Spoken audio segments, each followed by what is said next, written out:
आज आपको एक और किस्सा बताता हूँ। विक्टू बाबा कैसे बने वेड़ी वाले बाबा। बाबा के ऐसे विचित्र विचित्र तरीके थे कि अज्ञानियों की बात तो छोड़िए, ज्ञानी जो ज्ञानवान व्यक्ति थे, जो ज्ञानी लोग थे, उन्होंने भी बाबा को पागल करार दे दिया था। बोले पागल है ये तो। 14 साल, मतलब 14 साल में जब बाबा 14 साल के हुए तो उनके हाथ पैर में बेड़ियां बांध दी गई। क्यों? क्योंकि उनको पागल करार दे दिया गया था और बंदी बना दिया। और लोग क्या बोलते थे उनके पिताजी को? अरे जानबाजी डांगरे का यह विक्टू पागल है। लेकिन चमत्कार तो कहीं भी हो सकते हैं, आप किसी को बांध के रखिए, कैसे भी रखिए, लेकिन लीलाएं तो होंगी ही। मतलब कैसे बताऊं आपको? उनके आज लाखों करोड़ों भक्त हैं विक्टू बाबा के। यानी गंगा उल्टी बहने लग गई। मतलब पहले लोग जिनको पागल समझते थे, आज वो संत विक्टू बाबा बीड़ी वाले बाबा के नाम से प्रसिद्ध हो गए। मतलब जो पहले जो लोग छी तू करते थे उनके नाम से, आज वो बीड़ी वाले बाबा के दीवाने हो गए हैं। इसकी क्या वजह है, ये समझते हैं हम लोग। वैसे तो बाबा ने जन्म लेते ही 7 दिनों तक न रोकर और कुछ न हार लेकर यह सिद्ध ही कर दिया था। मतलब उनके तपस्वी होने का उन्होंने प्रमाण दे दिया था। लेकिन उसके बाद भी एक से एक बढ़कर किससे बाबा ने, मतलब एक से एक करिश्मा दिखाए बाबा ने।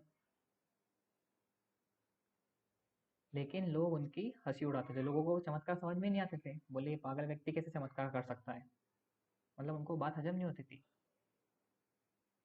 उन्होंने उनके योग बल से और धर्म बल के प्रताप से न केवल लोगों की तकलीफ दूर करी, मतलब लोगों की बीमारियां भी दूर करी हैं बहुत सारी।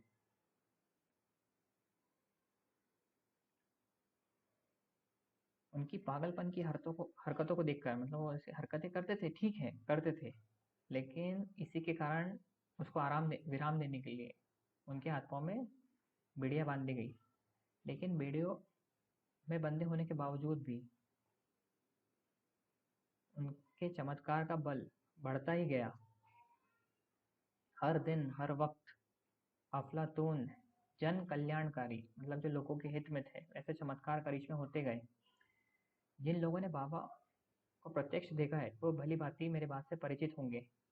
बाबा के हाथ पांव में पड़ी बेड़ी कैसे कसकर बांध दी गई थी। मतलब उस वक्त बाबा का शरीर इतना कस के बांध दिया गया था, मतलब हिल नहीं सकता था, बिल्कुल गठरी पोटरी जैसा बिल्कुल। यह अनुमान तो कोई भी बाबा की तस्वीर या उनकी मूर्ति देखकर पता लगा ही सकता है। मतलब ऐसा बिल्कुल उकड़ू बैठ गए थे, बिल्कुल हिलने डुलने की जगह नहीं। मतलब कोई व्यक्ति ऐसी स्थिति में चल नहीं सकता, वैसी स्थिति में चमत्कार करके दिखाना। मतलब बाबा के हाथ पांव में पड़ी बेड़ी इतनी कसकर बंधे होते भी वो सारा जंगल घूमते फिरते थे, नदी नाले पार कर जाते थे। सोचने वाली बात है।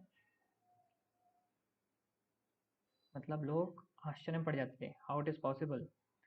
बाबा बरसात के दिनों में कृष्णा नदी पर लगे गुल्लर नामक वृक्ष के तले निवास करते थे। तो नहीं होगा आरती में, आरती में आपने कृष्णा नदी घाटे। एक बार की बात है, कृष्णा नदी में बाढ़ आ गई। बाबा वहीं बैठे थे। उस बाढ़ में बाबा ने अपने 2-2 3-3 दिन तक बाबा वहीं डूबे रहे। कृष्णा नदी में बाढ़ आ गई थी, बाबा तपस्या कर रहे थे वहीं पे बैठे बैठे उनका आसन पे, मतलब उनका जो चबूतरा था वहां पे बाढ़ आ चुकी थी। उनका एक बाल भी बांका नहीं हो पाया। तो करिश्मा नहीं है तो क्या है, आम आदमी तो बह जाता, बीमार पड़ जाता। तो क्या किया, लोगों को विश्वास नहीं और लोगों ने उन पर नजर रखना चालू करी कि भैया हाउ इट इज पॉसिबल। लोगों ने नजर रखना चालू करी। तो नज़र रखते रखते लोगों का फिर विश्वास बढ़ा कि सही में किससे होते हैं, सही में चमत्कार होते हैं। लेकिन कोई भी ये जान नहीं पाया कि कैसे होते हैं, तो चमत्कार कैसे होते हैं कोई भी यह जान नहीं पाया। बहुत बड़ी बात है, वो तो बाबा ही जानते हैं बाबा की लीला। तो आज के लिए बस इतना ही। मुझे आज्ञा दीजिए। नमस्कार।